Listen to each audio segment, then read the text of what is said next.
These are the new metal releases for May 17th, 2024. I'm going to be doing something a little different this time because I'm going to talk about a single that was released in addition to the full albums that I usually do.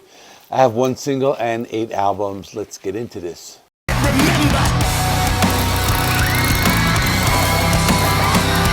first one I have is the single. It's the song Psychopath by Body Count.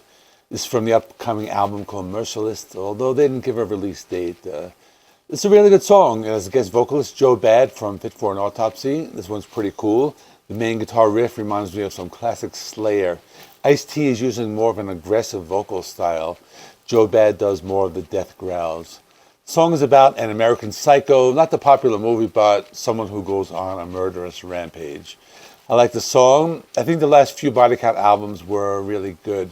I've been thinking some of the newer stuff is probably better than even their older albums. So I'm not going to rate this. I just want to give you my thoughts. I like it, and I'm looking forward to this new album.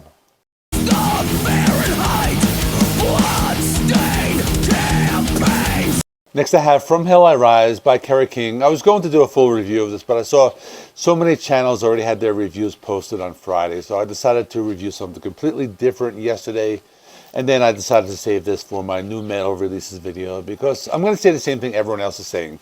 It's a continuation of the Slayer sound, most specifically from their last few albums, like mainly Repentless. But to me, it sounds like a mix of Slayer and Death Angel, given that it has Mark Osageda on vocals. So that's what I got from it. But I thought it was pretty cool. It's not the best thrash album of the year, but it's good. I thought the songs were good in general. If you're looking for a band to fill the void that Slayer left 8 years ago, I would recommend the latest album by Suicidal Angels, but this is also worth a listen. Let's talk about it a little more. They begin the album with an instrumental called Diablo. It's only 2 minutes long, but it sets the tone for the album. Then it goes into Where I Reign, which is a very heavy Slayer-sounding song with lots of thrashy guitar riffs and heavy vocals and melodic leads. Then they have one of the singles called Residue. I thought it was a decent track. The drum intro is great. It has great drumming by Paul Bostoff. And then the first single called Idle Hands. Probably one of the best tracks on the album. Very heavy sound, and just like that galloping sound. Even if it's overused so much in thrash, I can never get enough of that gallop. Then we have a song, Trophies of the Tyrant. It's a little slower. I think they're going for that South of Heaven type of sound. Then they have a song, Tension. That one's a little more atmospheric. And the song, Everything I Hate About You, which is a short song. It's in 1 minute, 22 seconds, and it's just very fast. It's in your face. They're going for that brutal, rain and blood type of sound, very fast and aggressive. The next couple songs are straightforward, Slayer-sounding thrash metal songs, but there's one song towards the end called Shrapnel, and that one stands out because it had this slower, doomier type of sound. I thought it was another one that they were going for that either South of Heaven or Seasons in the Abyss type of sound. The final song was the title track, and it was pretty straightforward. It's a good song. But overall, I like the album. I think it's pretty decent. It has a good replay value. They give you what you expect. I'm not expecting them to do anything that doesn't sound like a continuation of Slayer, so I think you shouldn't expect that. But I like it for what it is. It's decent. I think it's an 8 out of 10. I know some people are saying it's not that good, but I thought it was a pretty decent album.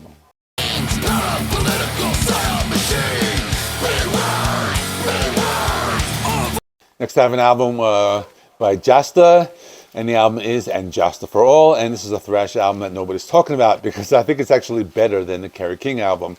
It's basically a tribute to the early albums of the Big Four and the other thrash bands at that time. It has Jamie Jasta giving his hardcore styled influence and vocals.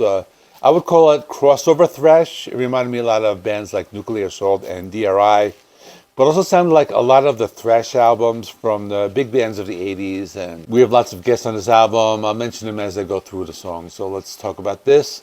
The opening track is They See Us Pray. This has some political lyrics, and the sound reminds me of early Metallica, and it has the arpeggiated guitar chords in the intro and the straightforward thrash sounds.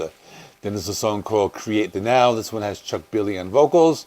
It has a very Bay Area thrash type of sound, but with lyrics more along the lines of Hatebreed. The lyrics are kind of like uplifting. I like that. a song called RMPC. This one has got Ian on guitar.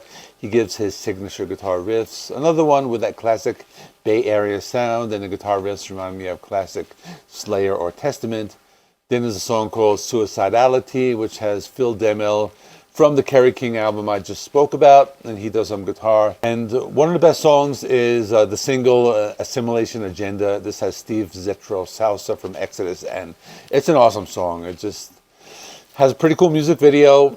That's the clip I played in the beginning. It sounds like an Exodus type of song, and I thought it was really good. Then there's another song called No Dream Is Free. This one has Dee Snider doing some backing vocals. You don't really hear him that much. But basically the album is filled with guests, and there are also some songs that just have Jamie Jasta on vocals by himself. Thought it was a really good album. It's only 36 minutes long. It's just in-your-face thrash metal. It's fast, it's heavy, and the best thrash metal album of the week, in my opinion. So my score is an 8.5 out of 10. Hope more people check it out, because I don't really see people talking about this yet.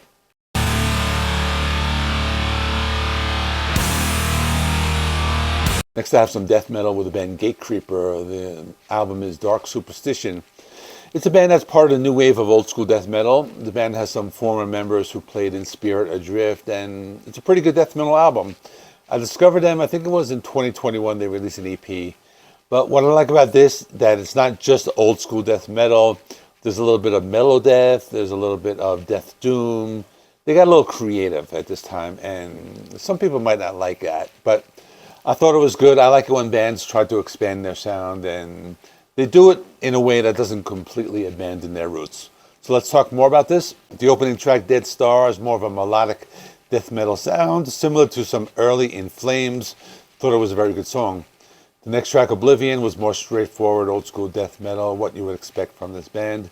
Then after that, they have a song called The Black Curtain, which brings back that melodic death metal sound. I like this song in particular because it reminds me of the band Insomnium. I really like that style of melodic death metal. Then the song Masterpiece of Chaos has that slow death doom sound that reminded me of something like Autopsy or other death doom bands. And then the next few songs go back and forth between either a melodic death metal sound or a straightforward old school death metal sound. And then towards the end of the album, there's a song called Flesh Habit. That one stood out because it has more of this death and roll type of sound, and I thought that was pretty cool. I like the bass guitar in that song. And they close the album with Tears Fall from the Sky, which is more of that death doom with the slow and heavy riffs. So I thought this was another good one. I like the variety on the album. It just makes it more memorable. I like the change in direction. I'm going to give it another high score. I'm going to give it an 8.5 out of 10. Let me know what you think about this one. I think it's one of the best death metal albums in the past few months.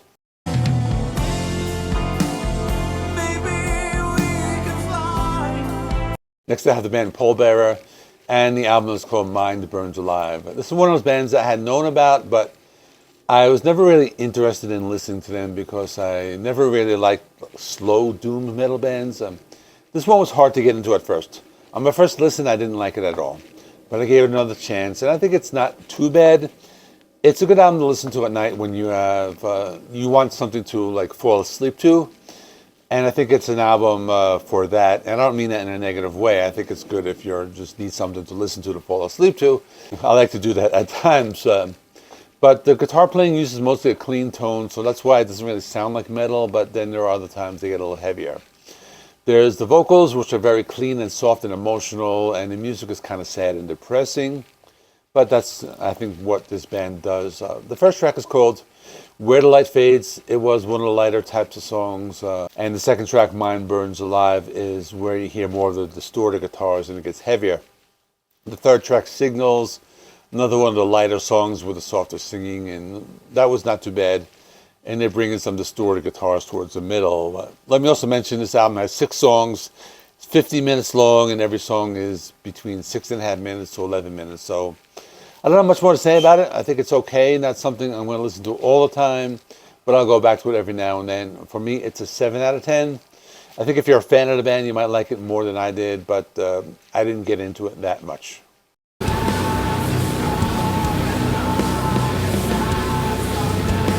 Now I have another doom metal band called Ufomammut. And the name of the album is Hidden.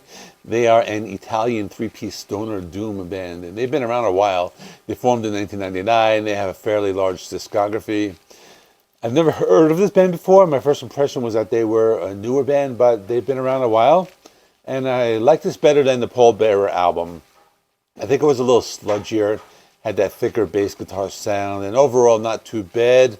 So let's talk about the songs. The album also has a similarity with the Pallbearer album because it's 6 songs, and the songs are in the 4 minutes or 10 minutes. They're like different lengths. The opening track is called Crookhead, and it takes a few seconds to take off, but sound is very fuzzy. That's the word I'm going to use. Has a thick bass guitar sound. There's a little bit of psychedelic sounds in the background, and you don't hear any vocals until 2.5 minutes into the song. Then there's a song called Kismet. This sounds like what it would sound like if a UFO is abducting you and beaming you up to the craft. That's like what I got from it. But it's a good song. It wasn't too slow, had a nice rhythm to it, and that's a 9-minute song, so it went through many different changes.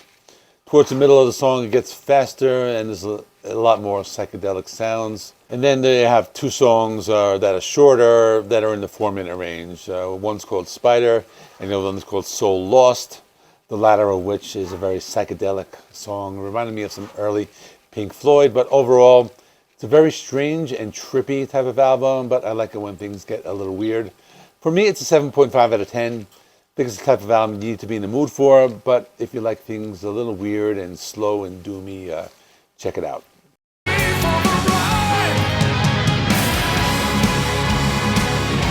Next I have the band Demon, and the name of the album is Invincible. This band has been around for a long time. They were part of the new wave of British heavy metal scene. They formed in 1979, and they were a metal band at first. Then they started moving towards progressive rock. This is my first time listening to them. In my opinion, they sounded like Deep Purple, but if they were just a little bit heavier. That's what they sounded like to me. I thought it was pretty cool. Let's talk more about the songs. First track is an intro track, and then track 2 is the first song. It's called In My Blood. This one reminded me of traditional heavy metal. Had a pretty catchy opening guitar riff and some keyboards in the background. After that, the track called Face the Master. This one was very catchy. It was very melodic. It's a hard rock track. Thought it was pretty good, and it was more of a radio-friendly type of song. The next few songs were pretty good. The song Ghost from the Past was a little heavier. Had a pretty cool guitar riff. And then after that, Beyond the Dark Side was more of a radio-friendly melodic rock song. One of the standout tracks was called Hole in the Sky. This was more of a progressive track, and I would also classify it as a power ballad. It has a more epic sound, and one of my favorite tracks comes from the second half of the album. It's called Invincible. It reminded me of some early Rainbow with these awesome hard rock 70s inspired sounds. Thought it was very good, and I think it's the type of band that would appeal to people over 40 years old. It's for that generation, but I thought it was solid. I'm giving this an 8 out of 10. It's a good album. I'm surprised I had never heard this band before.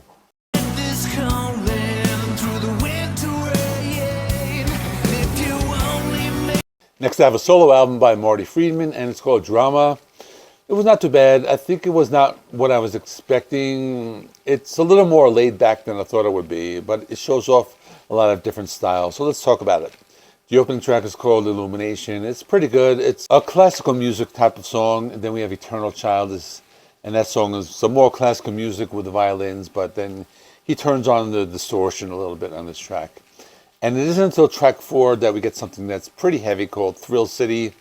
That was a good song. It's very melodic. It has a typical heavy metal sound, just a typical metal instrumental. Some songs have vocals. For example, the song Dead of Winter has a guest appearance by a band called Like a Storm. That's like a laid-back rock track. That's the clip I played in the beginning. Next few tracks are a mix of melodic rock instrumentals and some more classical music. He ends the album with a song in Spanish with vocals called Dos Rebeldes, which is another melodic rock song. So it was not too bad. Wasn't exactly what I was expecting, but for an instrumental album, I thought it's pretty good. I'll give this a 7.5 out of 10. Let me know what you think of the album or how it compares to his other work.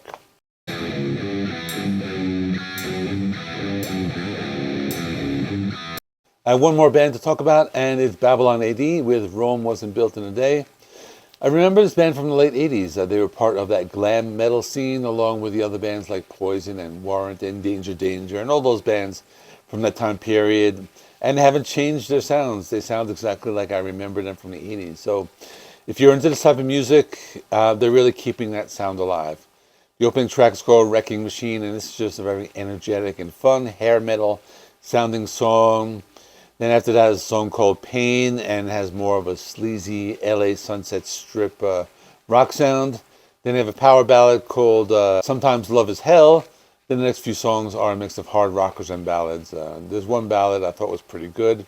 It was called Never Break Again, and the type of song that could have been a hit single back in the late 80s. Then after that, they have a few more hard rockers and a few more power ballads. But overall, I thought it was pretty good. I liked it more than I thought I would. Sounds like something that was recorded back in the late 80s. They haven't changed their sound one bit. So for that reason, I thought it's decent. I'll give it an 8 out of 10. I think if you're looking for a band that's still playing this retro sound, check it out. So that's all I have for this episode. Let me know in the comments what you think of these albums. Check out last week's episode. I'll stick that right there. Thanks for watching. Please like this video. It helps me with the YouTube algorithm. Please subscribe if you're not already. I do rock and metal reviews, rankings, and more. Thanks for watching. I'll see you very soon, and I'll see you in the next one.